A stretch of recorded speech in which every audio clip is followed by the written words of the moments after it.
121 bikes ऐसे थे जिनकी नंबर प्लेटें नहीं थी। इसी तरह बाकी कोयटा की जब सड़कों पे और रोडों पे जाते हैं तो ये सिलसिला होता है। अगस्त के महीने में हमने कैंपेन स्टार्ट की थी और हमारा ये अज़म है कि हम इस कैंपेन को चलाएंगे जब तक कोयटा की हर एक बाइक रजिस्टर नहीं होती। अब इस पूरे प्रोसेस में आप सबके भी नॉलेज में है और हमारे भी उसमें कि आवाम बहुत सारे तरीक़ों से तंग भी हो रही है। तो हमारी कोशिश ये है कि आवाम तंग ना हो, क्योंकि हमारा स्टेप्स आवाम को तंग करना नहीं है, हमने क्राइम को कंट्रोल करना है और वो करते हुए हमने आवाम को फैसिलिटेट करना है।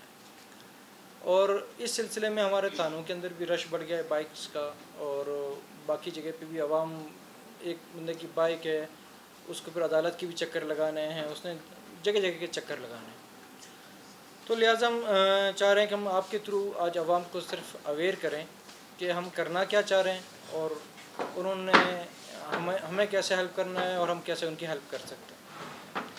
एक चीज़ तो ये हम आपके ज़रिए तमाम कोयटा की आवाम को ये बता दें कि कोयटा में कोई भी अनरजिस्टर्ड बाइक रोड पे नहीं आएगी। इस पे जो है ज़ीरो टॉलरेंस। जो बाइक रोड पे आएगी, सेकेंडली वो बाइक के दोनों नंबर प्लेटें लगी होंगी, फ्रंट एंड रेयर। इस सिलसिले में जब हमने अपनी वर्किंग की और ये था कि शायद एक्साइज़ के पास नंबर प्लेटें नहीं हैं या वो देते नहीं हैं, तो हमने एक्साइज़ के हमारे ETO साहब साथ बैठे हैं एंड सेक्रेटरी एक्साइज़ से हमारी मीटिंग्स हुई हैं। इनके पास नंबर प्लेट्स वाफिर मिकदार में मौजूद हैं, ये नंबर प्लेट्स उनको इशू कर देंगे। इस वक्त भी नियरली 4,500 इनके पास नंबर प्लेट्स पड़ी हुई हैं। तीसरी चीज़ ये होगी कि जो बंदा अपनी बाइक रजिस्टर करेगा वो अपने नाम पे रजिस्टर करेगा या अपने भाई के नाम पे या अपने करीबी ब्लड रिलेटिव के नाम पे। ये नहीं होगा कि बंदा यहाँ पे कोयटा में बाइक चला रहा है और पता चला कि उसकी जो बाइक रजिस्टर्ड है वो कहीं और किसी और शहर की, कोई जैकबाबाद और कहीं और की है, वो बंदा यहाँ का होगा और जिसके नाम पे वो रजिस्टर्ड होगी, क्योंकि वो अगर वो कोयटा में चला रहा है। फिर एक और चीज़ है वाउचर्स। कोयटा में जब हमने ये कैंपेन चलाई तो 2014, 2016 या शायद उससे भी पुराने जो बाइक्स थे अभी तक वाउचर्स पे चल रहे थे, और वो अब लेके आ रहे हैं कि हमने बाइक्स रजिस्टर करनी। हम सबको बता दें कि वाउचर्स पे बाइक्स हम अलाउड नहीं करेंगे कोयटा में। 15 दिन के अंदर अंदर उन्होंने अपनी बाइक्स की रजिस्ट्रेशन मुकम्मल करनी है, और शोरूम ओनर्स के साथ भी हमारी मुलाकातें हो रही हैं। उनके थ्रू वो इंश्योर करवाएंगे कि जो बाइक वो सेल आउट करेंगे वो बाइक रजिस्टर करवाएंगे। उसमें चैलेंज आवाम को ये आएगी कि वो ये कहेंगे हमारी किस्तें पूरी नहीं हुई, हम कैसे अपने नाम पर रजिस्टर करें। तो एक्साइज अथॉरिटीज़ के साथ जो हमारी बात हुई है वो जॉइंट ओनरशिप पे उसको रजिस्टर कर देंगे और उनका जो वो मसला है वो हल है।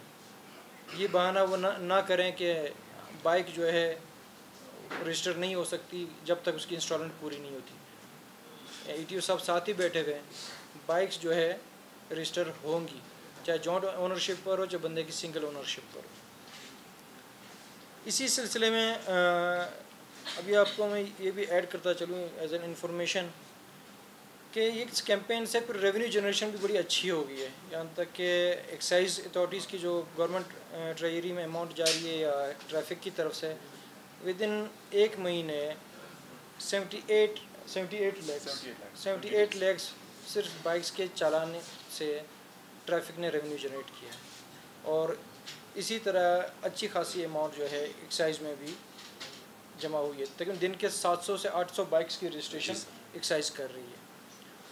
इस महीने में हमने तकरीबन जो कार्रवाई की 6,370 बाइक्स पे हमने कार्रवाई की है, ट्रैफिक और पुलिस ने मिला के।